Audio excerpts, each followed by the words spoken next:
এই ফুলটা কোন অঞ্চলে কি ভাষায় বলে আমি জানি না, কি নামে চেনে। আমাদের গ্রাম অঞ্চলের ভাষায় বলে ডেউয়া। ডেউয়া একটা টকও আছে, একটু টক মিষ্টিও আছে, ২ ধরনের হয়। একদম মিষ্টি যে ওরকম হয় না কখনো। তো আমি কি করলাম, এখানে ঢেউ একটা নিলাম। তো ঢেউয়াটা নিয়ে এটা আমার ছোট বোন আমারে দিছিল। তো দেওয়ার পরে একটু হয়ে গেছে, ফ্রিজে রাখিয়ে দিছে আরকি আমার জন্যে।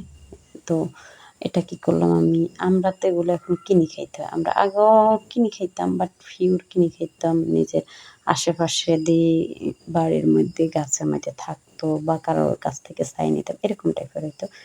কিনে টিনে বাজারে এখন উঠে এগুলো বেশিদিন এমনি ভালো থাকে না, লেবু এগুলা এটা ভালো থাকে না, ওই দেয় ফ্রিজে রাখি দিছে। ও তো আমারে আনে দিছে, আরে আমি ওই পলিথিনে একটা করে এনে দিছে। আমি আবার টক মানে খাওয়া, টক ঝাল এইসব জাতীয় ভর্তা টর্তা খাওয়ার অনেক শখ আমার।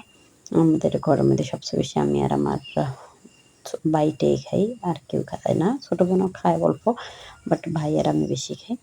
আর আমার সাথে তো আমার ক্যামেরাম্যান বেশি খায়। ও তো মানে খাইছে, বাট মনে নাই। আমি সবসময় ওরে সেজন্য সবগুলো ফল ট্রাই করাই। এখন বলতেছে এটা কিরকম, কিরকম খাওয়ার জন্য আগ্রহ করতেছে। তো ওইদিন রাত্রে বলতেছে আমি এটা খামু, ছোট্ট আম্মু দিছে। আমি কি করলাম, ওরে ওটা বানাই দেওয়ার জন্য চেষ্টা করছিলাম। ফার্স্টে তো আমি একটা ইয়ের মধ্যে নিয়ে ওটা ধুইছিলাম। ধুয়ে ভালো করে ধুয়ে ফার্স্টের সিলকাটা ফালাই দিছি। এটা একটু হয়ে গেছে। এমনিতে ভালো থাকলেও এটা সিলকাটা ফালাই দেওয়াই লাগে। সিলকা ফালাই দিলে ভালো, আবার না হলেও সমস্যা নাই। তো আমি কি করলাম, এখানে আমি সামান্য লবণ দিলাম, পিসিগুলো ফালাইলাম। আর এটার থেকে একটা আটি বাইর হয়, ছোট্ট একটা আটি বাইর হয়। আর ক্যামেরাম্যান খাওয়ার পর আর ক্যামেরাম্যানটা কিছু কি অল্প টুক আরকি খাওয়াই দিছি, টেস্টটা আরকি। তো এটা একটা বেশি টকও না, একটা এত বেশি মানে মিষ্টিও না, মধ্যম ধরনের আরকি, টক জাতীয় একটু। তো আমি কি করলাম, এটা লবণ দিয়ে ভালো করে মিক্সার করে নিছি। একদম যে বেশি টক ওরকম টক না। একদম বেশি টকটা খাইতে একটা টেস্ট, অন্যরকম একটা লেভেলের টেস্ট। আর একটা ফাঞ্ছা, ফাঞ্ছা ওইটা একটা ওটা ফাঞ্ছা, ফাঞ্চাই লাগে। জানি না ফাঞ্ছা, ফাঞ্চাটা আমার ভালো লাগে না। আরেকটা আছে টক আর মিষ্টি, সামান্য মিষ্টি সবগুলা মিলে। তো এটা টক ছিল। তো আমি কি করলাম, এত টক ছিল না, মধ্যম ছিল, এত বেশি টকও ছিল না।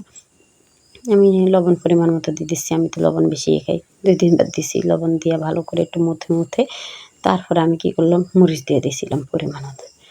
পরিমাণ মতো লবণ মরিচ দিয়ে এবার তো ক্যামেরাম্যান আর আমি খাইতেছি ইচ্ছা মতো। ও তো বেশি এগুলো দিয়ে বলতেছে, এগুলো দিয়ে কী করব? এগুলো কিন্তু ভাজি করিয়ে খাওয়া যায়। এ বিচিগুলো অনেক উপকারী, ভাজি করে খাওয়া যায়। আমি ভাজি করার জন্য নিই নাই অবশ্যই। আমি এটা কোথায় ফেলাবো এইজন্য এটা রাখছি। কিন্তু না, ক্যামেরাম্যান তো এটা দিয়ে খেলবে। এগুলো বলতেছে, আমি এগুলো ধুই, আমি এগুলো দিয়ে খেলবো। তো আমি কিছু সমস্যা নাই, এটা তো শুকনা জিনিস। আমি ধুয়ে শুকিয়ে দেবো, তারপরে খেলবো। তো আমি কি করলাম, এটা রাখি দিচ্ছিলাম। ওর সাথে কথা বলতেছে, ও বলতেছে অনেক মজা হয়েছে। যাই হোক, সবাই এই ফলটার নাম কোন অঞ্চলে কী বলে একটু জানাই দিন, আপনাদের কোন অঞ্চলে কী বলে। আর আমার অঞ্চলে তো ঢেউ এই নামে আমরা পরিচিত। শুদ্ধ ভাষায় কি ওটা আমি জানি না, বলতে পারবো না। সবাই ভালো থাকবেন, সুস্থ থাকবেন। আর এই ঢেউয়া ফলটা, টক ফলটা ভালো লাগলে লাইক, কমেন্ট, শেয়ার করতে ভুলবেন না। প্লিজ, প্লিজ সাবস্ক্রাইব করবেন। আর যারা খান নাই তারা একবার হলেও ট্রাই করবেন। অনেক ক্ষেত্রে এটা টক হয়। টকের মধ্যে একটু চিনি দিলে মিষ্টি হয়ে যায়। তারপরেও ভালো লাগে।